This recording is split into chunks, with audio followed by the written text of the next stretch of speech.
So hello everyone यार, hope आप सभी अच्छे हों और अच्छे हों। ठीक है, तो अभी मैं आपको कुछ ऐसी चीज़ें बताने जा रहा हूँ कि देखो, हर पर्सन चाहता है कि वो अच्छे पैसे अर्न करे।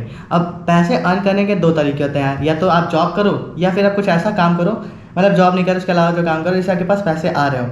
अभी मैं आपको जो तरीके बताने जा रहा हूँ इज़ समथिंग जिसमें आपको जॉब नहीं करना है। अच्छा, एक बहुत ही बेसिक सा क्वेश्चन पूछता हूँ, अगर जॉब नहीं करोगे पैसे कमाने के लिए तो क्या करोगे? सबसे पहला थॉट जो सबके दिमाग में आता है इस बिजनेस करेंगे भाई। ठीक है, तो मैं उसी के बारे में बता रहा हूँ, कुछ बिजनेस आइडियाज़ बता रहा हूँ मैं। और ये आइडिया जो है वो मतलब दोनों पर्सन कर सकते हैं, एक जिसने अच्छी पढ़ाई करी है, मतलब ग्रेजुएशन भी करी है अच्छे कॉलेज से, एक जिसने ज़्यादा पढ़ाई नहीं करी है पर उन्हें कुछ अर्निंग का सोर्स चाहिए, चाहते हैं वो पैसे कमाना। अब देखो, जो मैं आइडियाज़ देने जा रहा हूँ, पहले मेरी बात ध्यान से सुनना, और वीडियो स्किप करोगे तुम्हारा लॉस होगा, मेरा तो लॉस नहीं होगा। ठीक है, जो भी बिज़नेस स्टार्ट करते हो इस चीज़ का बहुत फ़र्क पड़ता है कि कहाँ पे स्टार्ट किया है, मतलब कौन सा बिज़नेस है। उसके अलावा बहुत सारे फैक्टर्स होते हैं जो आपके बिज़नेस में अच्छा प्रॉफिट और अच्छा लॉस के में बहुत ज़्यादा कंट्रीब्यूट करते हैं। बताता जाता हूँ, उसी के साथ साथ बताऊँगा मैं। So the first business is furniture का बिज़नेस। अब फर्नीचर का बिज़नेस मतलब कैसे? देखो, अगर आप अभी दोनों कर सकते हैं, एक जिसने अच्छी पढ़ाई करी है, एक जो नहीं करी है। अब फर्नीचर का बिज़नेस आपको प्रॉफिट और लॉस कैसे कराएगा? अगर आपने फर्नीचर का बिज़नेस ऐसे जगह स्टार्ट किया जहाँ पर उसको खरीदने वाले लोग ही नहीं है। देखो, आज के टाइम पे हर सभी को चाहिए होता है। जब भी आप किसी नई सिटी में जाते हो, आज के टाइम पे बहुत ही कम लोग होते हैं जो फर्श पे सोते हैं या फर्श पे बैठते हैं। उन्हें चेयर, टेबल, बेड चाहिए ही चाहिए होता है। तो फर्नीचर का बिजनेस इज समथिंग मुझे लगता है आज के टाइम पे कोई भी स्टार्ट कर सकता है, अगर आपके पास थोड़ा सा नॉलेज है। अगर नॉलेज नहीं भी है तो आप किसी पर्सन को हायर कर लेते हो जिनको जो फर्नीचर बना लेते हैं, और आप अच्छी तरह फर्नीचर डिज़ाइन कर लेते हो, लोगों की नीड्स पूरी करते हो, तो ये स्टार्ट कर सकते हो। इसमें फ़र्क पड़ेगा आपका कि आपके लोकेशन का है। अब अगर आप मान लो एक गाँव में फर्नीचर का बिजनेस स्टार्ट करते हो जहाँ पे लोगों की अर्निंग उतनी ज़्यादा नहीं है, मतलब वो उतना ज़्यादा अर्न नहीं करते कि आपका 25,000 30,000 का सोफ़ा खरीद पाए, तो वहाँ फर्नीचर का बिज़नेस स्टार्ट करने का कोई मतलब नहीं है। तो आप फर्नीचर का बिज़नेस ऐसी जगह स्टार्ट करो जहाँ पे आपके आसपास जो लोग हैं वो अच्छा अर्न करते हैं, सो डैट कि वो अगर कोई फर्नीचर आता भी है 15,000 20,000 खर्च करने में वो ज़्यादा सोचते नहीं हो, और उनकी नीड हो कि भाई हमें फर्नीचर चाहिए ही चाहिए। तो ये बहुत फ़र्क पड़ता है कि आपने किस लोकेशन में स्टार्ट किया है और आपके प्रोडक्ट की क्वालिटी क्या है। तो अगर अच्छे से अच्छा फर्नीचर बना सकते हो तो आप फर्नीचर बिजनेस में ज़रूर जा सकते हो।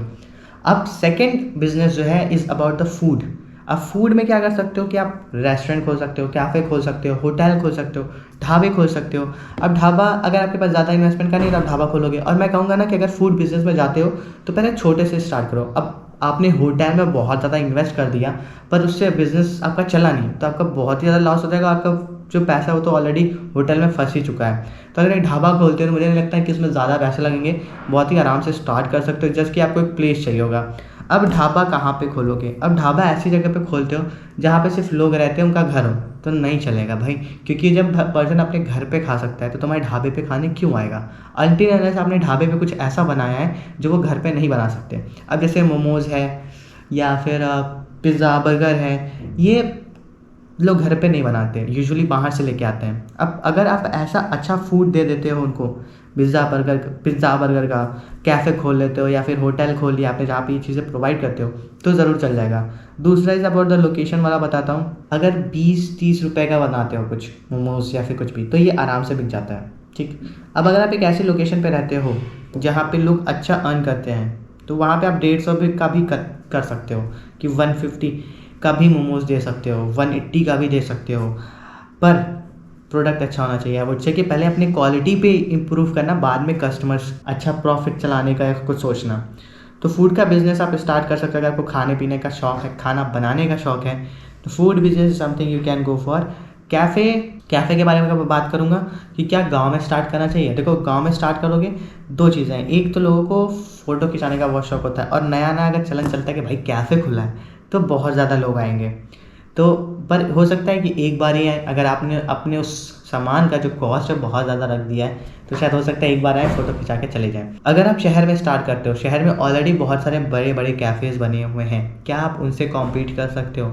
आप ऐसा क्या अपने कैफ़े में रख रहे हो जो लोग वहाँ नहीं आपके पास आएँ? तो वो थोड़ा सोच के अपने कॉम्पिटिशन्स के बारे में वो चीज़ सोच के तुम्हें करना पड़ेगा। जो सेकंड बिज़नेस है इज़ स्टॉक मार्केट। अब स्टॉक मार्केट तो तुम बिज़नेस बोल रहे हो? हाँ, मैं बिज़नेस बोल रहा हूँ। क्यों? क्योंकि भाई इसमें रिस्क भी होता है और इसमें रिवॉर्ड भी होता है, इसमें प्रॉफिट भी होता है, इसमें लॉस भी होता है। अब स्टॉक मार्केट का सबसे फर्स्ट थिंग जो मैं पॉइंट मैं तुम्हें बताना चाह रहा हूँ इस stock market is all about money, अगर पैसे नहीं हैं तो स्टॉक मार्केट में एंटर मत करना। इस पैसे बहुत कम है फाइनेंशियली, अगर चैलेंज हो अपने फैमिली में और अपने साथ, तो स्टॉक मार्केट में मत आना। क्यों? देखो यार, अगर तुम किसी से पैसे बोरो करके फिर स्टॉक मार्केट में आना चाहते हो, कोई मतलब नहीं है। तो पहले तुम पैसे अर्न करो, फिर तुम स्टॉक मार्केट में आओ। जब मैंने स्टार्ट किया था तो मैं कॉलेज टाइम पे था, मेरे कुछ पॉकेट मनी नहीं था, मैं ट्यूशन्स पढ़ाता था। तो उस ट्यूशन्स में से मैंने पैसे निकाले और मैंने स्टॉक मार्केट में इन्वेस्ट करना स्टार्ट किया। अब मैं तुम्हें सच्चाई बताता हूँ कि जब मैंने स्टार्ट किया था, मेरा हर चीज़ लॉस में गया था, ज़ीरो ज़ीरो ज़ीरो नेगेटिव में जाता था। मैं परेशान हो गया था, मतलब मैंने क्विट कर दिया था स्टॉक मार्केट से। Then I again did when I got into a job. पहले मैंने पैसे अर्न किए स्टॉक मार्केट में, फिर नहीं लगाया मैंने।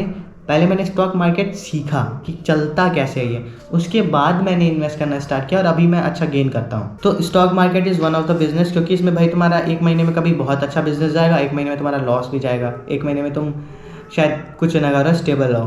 तो stock market is a kind of a business. और इसमें अगर तुम पढ़े लिखे भी हो तो अच्छी बात है। तुमने अगर ग्रेजुएशन करी हो या तुम्हें पढ़ना आता है, तुम्हें चार्ट्स पढ़ना आता है, तो तुम्हारे लिए एक अच्छा प्लस पॉइंट है ये।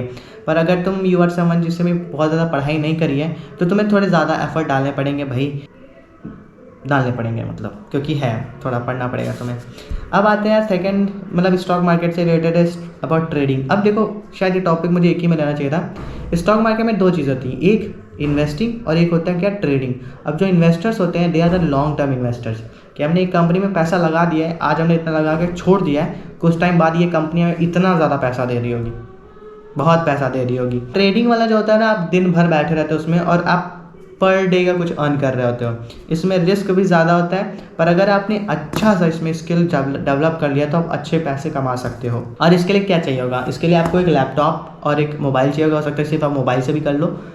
तो बहुत ही कम इन्वेस्टमेंट होता है। The more investment is from your दिमाग से ज़्यादा इन्वेस्टमेंट करना पड़ता है। ये जैसे मैंने बताया था ना कि विदाउट डूइंग अ जॉब, तो ये दूसरा चीज़ है स्पोर्ट्स इज़ समथिंग जिसमें तुम जा सकते हो। अगर आपका कोई एक स्पोर्ट्स है जो आपको बहुत ज़्यादा पसंद है और आपको लगता है कि आप अच्छी टीम में जा सकते हो, तो स्पोर्ट्स के लिए भी ज़रूर जाना। मतलब बैडमिंटन हो गया, क्रिकेट हो गया, फुटबॉल हो, हॉकी हो गया, इन सब स्पोर्ट्स में जा सकते हो। एक अच्छा प्लेयर बनने की कोशिश करना। अब जो अगला बिजनेस है इज़ रेंटिंग पे लेना। अगर आपके पास मतलब बहुत सारे घर हैं, 3-4 घर है, बहुत अमीर इंसान हो, तो उसमें से आप ना कुछ 1-2 घर रेंट पे उठा सकते हो, या एक घर में रहो बाकी रेंट पे उठा दो। और उससे जो आपका इनकम आएगा, मतलब जॉब तो नहीं कर रहे हो ना, तुम्हारी इनकम आ रही है, आपके पास एक पहले से प्रॉपर्टी उसका यूज़ कर रहे हो, तो रेंट पे उठा के is something you can start earning money.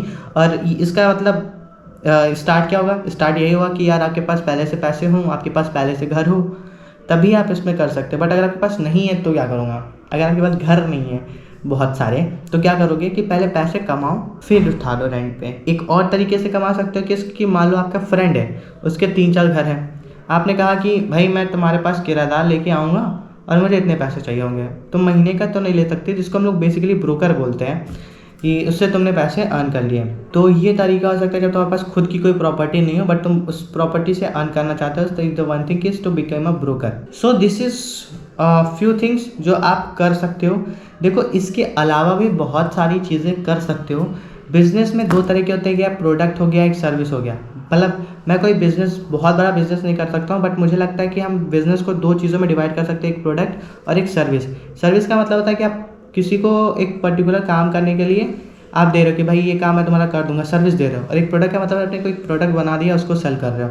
और वो प्रोडक्ट कोई डिजिटल प्रोडक्ट भी हो सकता है, जैसे कि ऐप हो गया, वेबसाइट हो गया, या फिर एक प्रोडक्ट हो सकता है फिजिकली कोई भी प्रोडक्ट है। जैसे मैं पेन यूज़ कर रहा हूँ, जैसे मैं पेपर यूज़ कर रहा हूँ, जैसे ये कवर मैं यूज़ कर रहा हूँ, लैपटॉप एक प्रोडक्ट है, तो अब प्रोडक्ट बना सकते हो। तो ये 2 चीज़ें जिसमें डिवाइड कर सकते हो। तो ये कुछ चीज़ें थी जो मैं आपको बता रहा हूँ कि आप ऐसा भी पैसा अर्न कर सकते हो।